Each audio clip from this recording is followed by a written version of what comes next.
Arestado ang isang driver na naka-hit and run ng motorsiklo sa Pasig matapos siyang masundan ng GMA News. Batay sa investigasyon, nakainom ang suspect. Balitang hatid ni Jay Sabale, exclusive. Ganito na lang ang galit ng driver nito sa aming team matapos namin siyang masundan sa Blue Ridge, Quezon City. Tinakbuhan kasi nito ang nabundol na motorsiklo sa Santolan, bahagi ng Marcos Highway sa Pasig City. Nang makita naming tinakbuhan nito ang naaksidenteng sasakyan, agad naman itong binuntutan hanggang tumigil ito sa madilim na bahagi ng kalsada sa Blue Ridge, Quezon City. Kaya agad namin itong itinimbre sa Pasig City Police Headquarters na nakipag-coordinate sa Quezon City Police. Lumalabas sa investigasyon na nakainom ang sospek.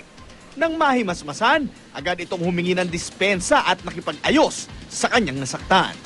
Pero nakiusap siyang wag na siyang ipakita, pati na ang plaka ng kanyang sasakyan.